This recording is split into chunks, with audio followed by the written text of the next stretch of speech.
within the darkness, though my enemies surround, I will not fear. I put my trust in you. And when I don't know what to do, Jesus, I will fix my eyes on you. You're my defender. I hide my hope in you. You are the loving arms my broken heart can run to. And I will remember that there is nothing you can't do. 'Cause you are God and you are good, and I surrender. You're my defender.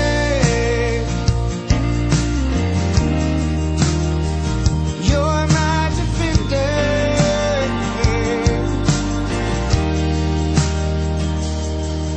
You are strong when I am weakest. You're the peace that passes everything I see. I put my trust in you. I'm surrendering completely, laying all my cares here at your feet. I put my trust in you. Oh, and when I don't know what to do, Jesus, yeah. Oh, I will fix my eyes on you. Oh, you're my defender. I hide my hope in you. You are the loving arms my broken heart can run to. And I will remember that there is nothing you can't do. 'Cause you are God and you are good, and I surrender. Oh, mighty fortress is our God. I will not fear. I will not fear. Safe and secure here in your love. I will not fear. And when I don't know what to do, I will fix my eyes on you. You're my defender. I hide my hope in you. You are the loving arms my broken heart can run to. And Bonjour Église Connect. Voilà, Pasteur Timothée, Pasteur Sébastien et moi, on voulait terminer l'année en vous apportant nos vœux, mais pas seulement. On voulait vous faire participer à notre réflexion cette fin d'année sur l'année 2020 qui vient de s'écouler. C'est clair que c'est une année unique sur plein de plans différents. Une année qui nous aura certainement tous marqués. Et on voulait juste terminer l'année avec quelques échanges et vous faire participant de ces échanges. Seb, Tim, qu'est-ce qui vous a marqué le plus dans cette année 2020, en rapport avec l'Église évidemment? Et c'est sûr que c'est une année qui a été unique, autant de voir les gens souffrir de la solitude, de voir les gens être touchés par la maladie, par le deuil, et le fait surtout pour moi en tout cas, de ne pas pouvoir prendre ces gens-là dans nos bras, de les réconforter. C'était pour moi très compliqué à ce niveau-là, quoi. Après, c'est vrai que durant cette année, j'ai surtout un passage qui m'a accompagné en fait durant cette année. Je sais que plusieurs d'entre vous ont aussi été interpellés par ce passage qu'on trouve dans le livre des Lamentations au chapitre 3 où Jérémie va dire: mais les bontés de l'Éternel ne sont pas épuisées, ses compassions ne sont pas à leur terme, elles se renouvellent chaque matin.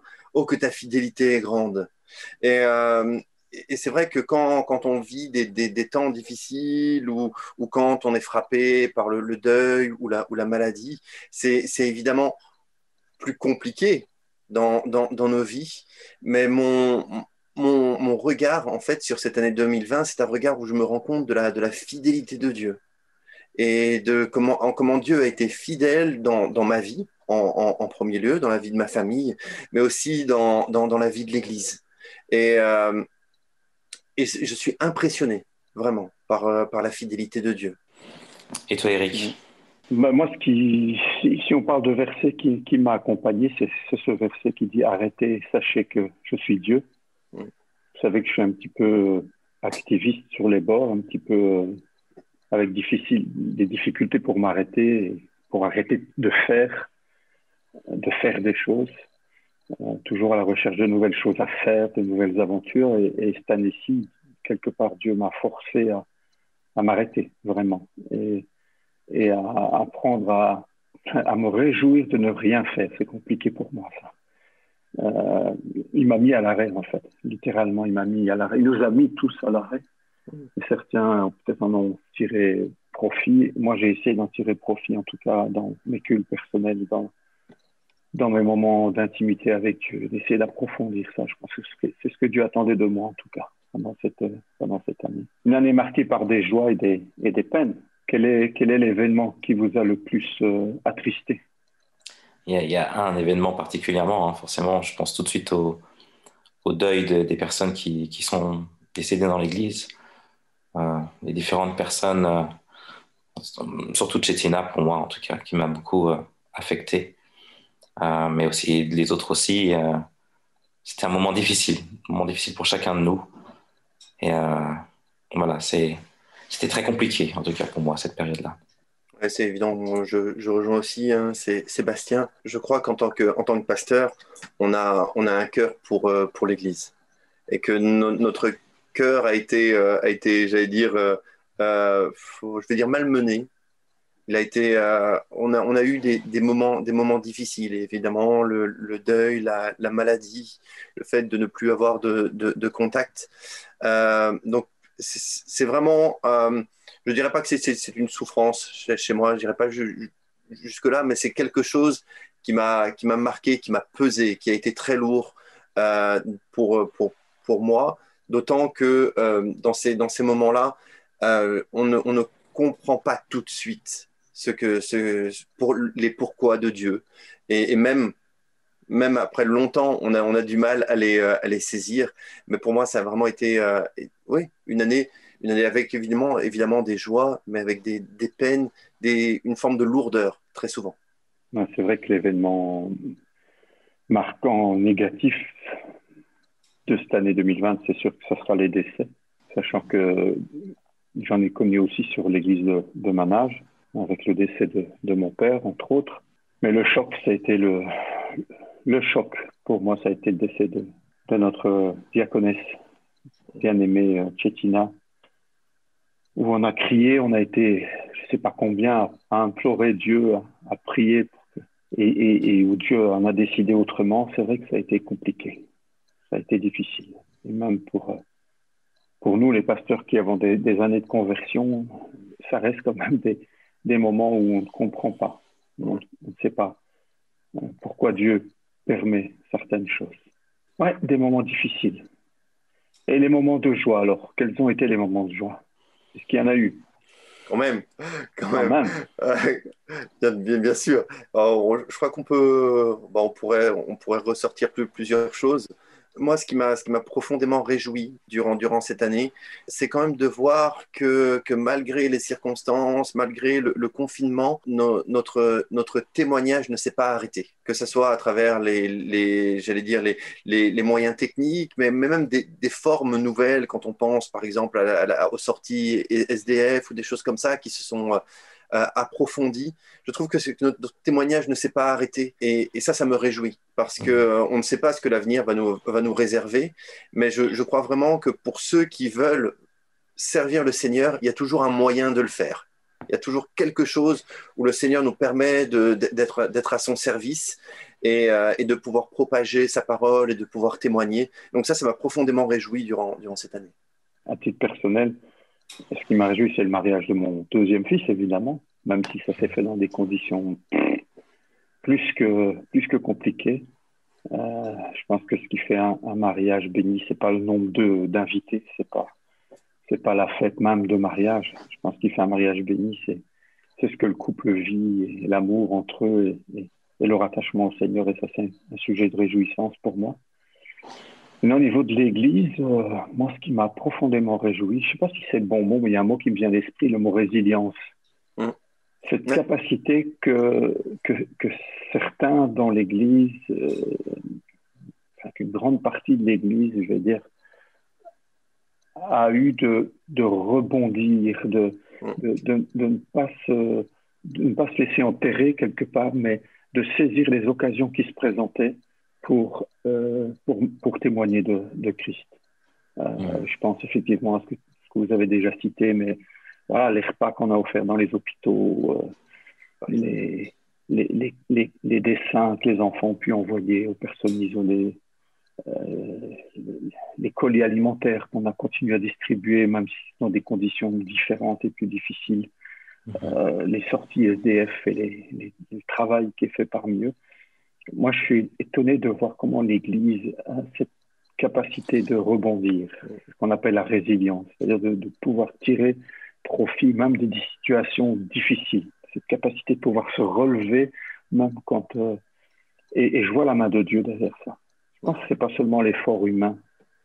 Je pense que c'est encore pour moi une preuve que l'Église, c'est le projet de Christ. Ce n'est pas notre projet. C'est l'Esprit de Dieu qui est derrière et qui fait vivre l'Église et qui la fait grandir et qui lui donne cette capacité de résilience. Et ça me réjouit. Et de mon côté, moi, c'est surtout dans les échanges que j'ai eu avec les personnes. J'ai eu beaucoup de personnes qui sont venues me voir en me disant, mais moi, ce temps de confinement m'ont permis de grandir avec le Seigneur aussi, de prendre du temps avec lui, sincèrement. Et ça, c'est réjouissant aussi de voir que, comme tu disais tout à l'heure, Eric, arrêtez et sachez que je suis Dieu. Ils ont aussi appris à s'arrêter et à réaliser leur relation, à revoir leur relation avec Dieu. Et j'ai pris le temps de regarder les vœux de l'année dernière que Pasteur Eric avait donné et qui disait dans ton discours, Eric, de passer plus de temps avec Dieu. Et finalement, pour certains, ça a été réalisé et c'était beau de voir ça aussi, quoi. Vous avez autre chose à rajouter sur 2020 ? Et moi, je pense qu'il faudrait remercier les gens, non ? Oui, c'est vrai. Prendre du temps à remercier toutes ces personnes-là. Moi, je pense sincèrement à l'équipe technique, on en a parlé, mais ils ont fait un travail de fou avec les vidéos en live. Je me rappelle aussi avec Kids Connect, les vidéos pour enfants qui ont été faites après. Voilà, c'est grâce à tout ce qu'ils ont fait que l'Église a pu vivre à travers les médias, que les gens puissent regarder à travers les écrans. Et voilà, moi, je voulais remercier vraiment l'équipe technique, quoi. Ce qui est beau, c'est qu'on n'a pas dû les forcer ou les pousser, mais automatiquement, ils se sont proposés. Vraiment, ils ont vu là qu'il y avait un besoin, qu'il y avait un besoin à relever, à combler. Et moi, je suis aussi profondément reconnaissant pour tout ce qui a été fait dans l'ombre, parce que finalement, on ne les voit jamais. Ils font pas ça pour être vus, ça c'est sûr. On veut les remercier effectivement cette fin d'année, toute cette équipe. Si on est, j'allais dire, dans le rayon des remerciements, je crois aussi qu'on peut remercier l'Église pour sa fidélité au niveau financier, parce que les gens ont tenu leurs engagements financiers. On entend de ça, de là, peut-être certaines autres églises qui ont du mal à ce niveau-là, mais nous pouvons dire que ce n'est pas notre cas. Et on est vraiment reconnaissant pour cela. Que même si nous ne pouvions pas nous rencontrer de manière physique, il y a eu quand même une continuité dans les dîmes, dans les offrandes. Et c'est aussi un sujet de joie, parce que derrière l'aspect uniquement financier, il y a quand même quelque chose de spirituel derrière. Et ça démontre que spirituellement, beaucoup de personnes ont compris l'importance de donner au Seigneur, même dans un temps d'incertitude. C'est vrai que les gens ont été fidèles. D'ailleurs, à ce niveau-là, le Conseil, je l'annonce déjà à ceux qui vont nous écouter, le Conseil a décidé de faire un cadeau un petit cadeau à tous les membres de l'Église. Donc, dans le courant du mois de janvier, attendez-vous à être chacun personnellement remercié par le conseil. Alors, on vous laisse avec la surprise. Je crois que c'est toujours mieux d'annoncer une surprise longtemps à l'avance. Ouais, ouais. Ça laisse le temps aux gens de s'imaginer qu'est-ce qu'ils vont bien pouvoir recevoir de la part du conseil de l'Église. Alors, c'est vrai qu'on est reconnaissant, vraiment.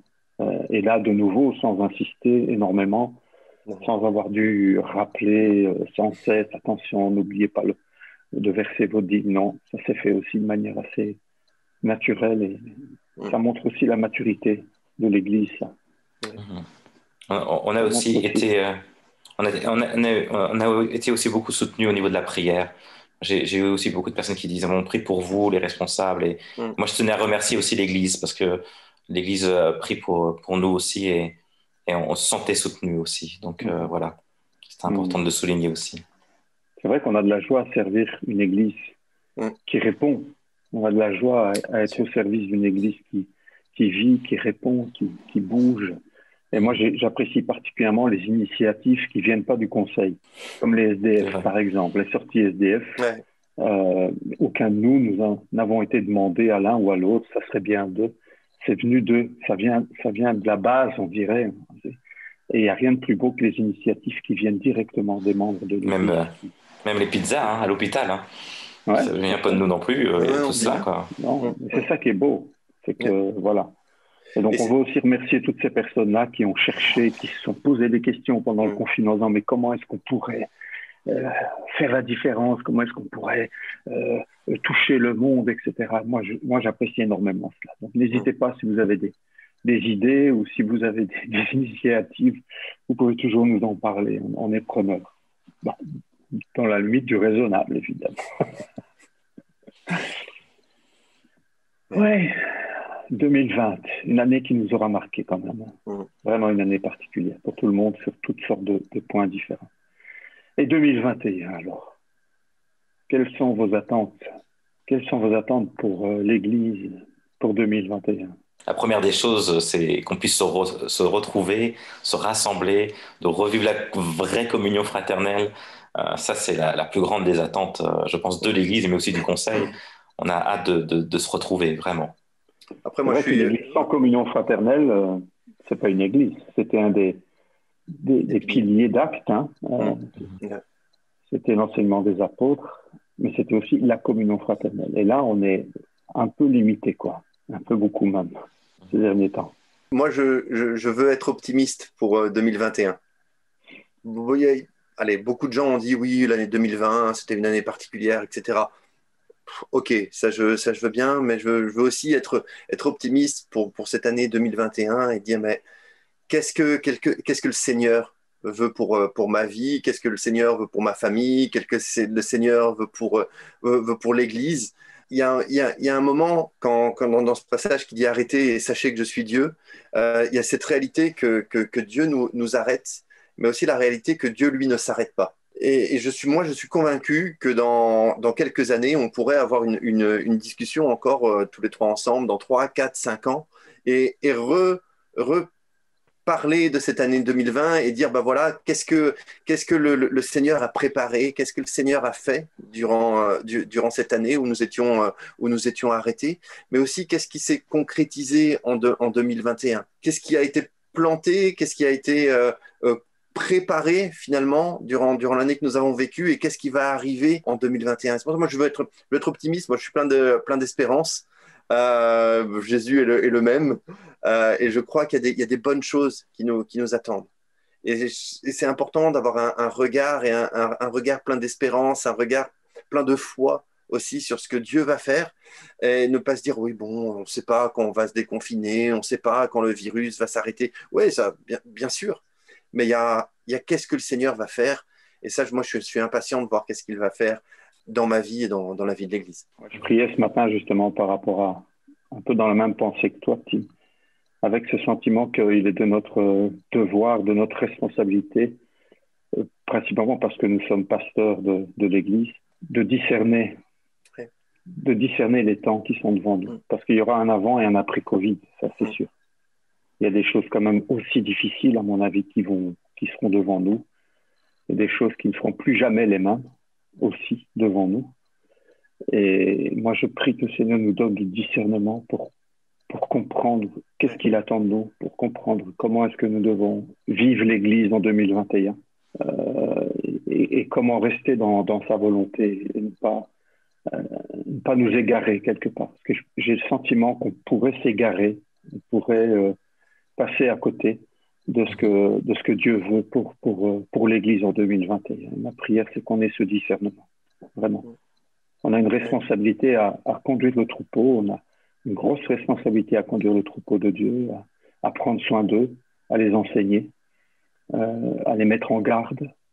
Ce sont des grosses responsabilités et je pense que plus encore que l'année passée, on a besoin de demander à Dieu le discernement et de passer du temps dans sa présence. Tous les trois, on a besoin de ça vraiment. Voilà, donc oui, moi aussi, j'ai plein d'espérance pour 2021. Moi aussi, j'espère la fin des confinements, mais j'aspire surtout à ce que le confinement s'arrête avec une vraie église qui peut recommencer. J'en ai marre une chaise sur trois, j'en ai marre des masques, j'en ai marre de tout cela. Je veux pouvoir réembrasser des frères et des sœurs.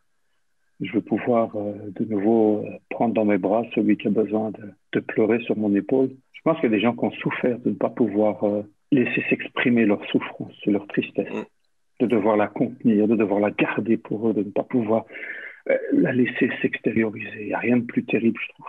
Et moi, je prie vraiment que Dieu nous sorte de cela et qu'on puisse entrer dans une nouvelle période où on peut de nouveau exprimer, vivre nos émotions. J'ai l'impression qu'on est comme prisonnier dans nos émotions, qu'on ne peut plus rien exprimer, qu'on ne peut plus rien extérioriser. Il n'y a rien de plus douloureux pour quelqu'un. Je crois que c'est peut-être une des raisons de l'augmentation du nombre de cas de suicide pendant cette période, l'augmentation du nombre de dépressions, etc.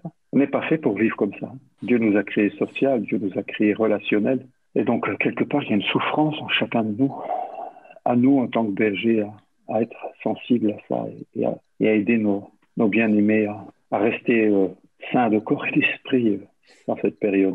Voilà. Et en résumé, alors, quels sont les vœux de 2021 en tant que pasteur, chacun de nous, pour l'Église Connect? Moi, je te dirais, et je résumerai ça par un passage qui est aussi, je pense, un de tes passages préférés, Sébastien. Il y a cette parole qui dit cherchez premièrement le royaume de Dieu et sa justice, et toutes choses vous seront données en plus. Et c'est à la fois c'est une prière, mais c'est aussi un vœu. Et c'est le vœu que moi je veux aussi adresser à l'Église, chercher le royaume de Dieu et sa justice dans vos vies.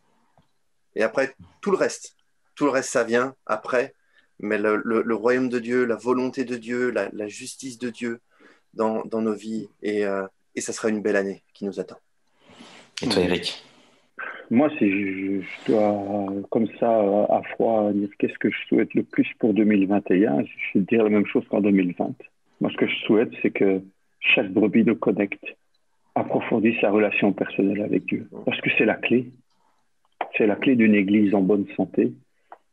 C'est la clé pour un pasteur qui a pas trop de travail. Parce que si tout le monde va bien, parce que si chacun est capable d'aller chaque jour au pied du Seigneur et se laisser ressourcer dans sa relation avec lui, on a beaucoup moins de travail, nous. Et l'Église peut grandir, l'Église est saine, l'Église a de bonnes fondations. Et donc, avant de rêver à ce que l'Église fasse ceci, des grands événements, des grands exploits, mon souhait le plus cher, ça reste celui de 2021, c'est que vous puissiez vous arrêter et connaître Dieu toujours plus. Et ça demande de l'investissement. Ça ne se fait pas facilement. Moi, je vois bien, je prends de plus en plus de temps avec Dieu et parfois c'est dur, parfois c'est difficile, parfois mon corps ne veut pas, ma chair ne veut pas, mon esprit est ailleurs, parfois je suis distrait, je suis préoccupé par des choses, j'arrive pas à me connecter quelque part. Mais il faut persévérer, c'est en persévérant qu'on y arrive et que par moments la connexion se fait. Et alors là, c'est des moments waouh, extraordinaires. Et voilà, j'ai envie de dire à l'Église, soyez des chasseurs de Dieu. Il y a un livre qui a été écrit par Tommy Tenney sur ça, Chasseur de Dieu. j'avais lu en son temps qui m'avait marqué. Mais vraiment, je vous invite à être des chasseurs de Dieu en 2021. Votre salut se trouve là, votre équilibre se trouve là, votre paix, votre joie se trouve là, votre guérison se trouve là. En fait, c'est dans cette relation avec Dieu que se trouve la vie en abondance dont Jésus nous a parlé. Amen. Nulle part ailleurs. Et je rajouterais aussi la même chose que vous. Hein. Je vous rejoins, avoir des temps bénis dans la présence du Seigneur, trouver ce bonheur de le rencontrer. Et comme tu disais, Eric, c'est pas forcément évident. C'est pas tout le temps qu'on a ce bonheur, mais de découvrir un bonheur d'être dans les bras du Père et de se réjouir juste de sa présence. Voilà, c'est vraiment mon souhait, en tout cas pour 2021, de trouver ce bonheur dans les bras du Père, quoi. Amen. Ben voilà, je vais conclure par la prière. Mais sachez, Église Connect, qu'on est heureux d'être vos pasteurs, vraiment. On se sent honoré de servir une si belle Église. Merci pour toutes les joies que vous nous avez apportées pendant cette année. On est vraiment fiers de vous. Et on continue à servir Dieu ensemble. Dieu a encore de belles choses devant nous. Et prions pour qu'on puisse entrer dans ces œuvres préparées d'avance que le Père a préparées dans Paul nous parle dans Éphésiens. Vraiment, que ce soit notre désir en 2021 en tant qu'Église, d'entrer dans les œuvres du Père, d'entrer dans les œuvres du Père pour que toute la gloire lui revienne à lui, pour que lui soit honoré, pour que lui soit vu au travers de nos vies, au travers de nos efforts, au travers de nos actions. Seigneur, nous voulons terminer cette année 2020 dans la reconnaissance, Seigneur. La reconnaissance pour les moments de joie, mais aussi la reconnaissance pour les moments de tristesse. Ça semble illogique de prier comme ça ou de dire cela, mais je crois fermement, Seigneur, que toute chose concourt au bien de ceux qui aiment Dieu, tant les moments de joie que les moments de peine. Alors c'est par la foi que nous terminons cette année 2020 et que nous te disons merci, Père, pour les joies et les peines de 2020, pour les victoires et les échecs de 2020.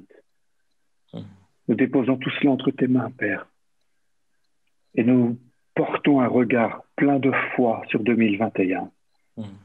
Là où, Seigneur, on pourrait douter, là où, Seigneur, on pourrait craindre le pire pour 2021, là où certains peuvent peut-être prophétiser des choses noires et difficiles, où le monde peut-être jette un regard très négatif sur 2021. Seigneur, moi je veux non pas fixer mes regards sur 2021, mais fixer mes yeux sur toi. Alléluia. Sur toi qui es souverain, sur toi qui es omniscient, sur toi qui connais déjà chaque jour, chaque heure, chaque minute et chaque seconde de cette année 2021. Tu en connais le contenu sur l'entièreté du globe. Je mets ma confiance en celui qui sait tout. Je mets ma confiance en celui qui peut tout. Je mets ma confiance en celui qui dirige ma vie depuis tant d'années.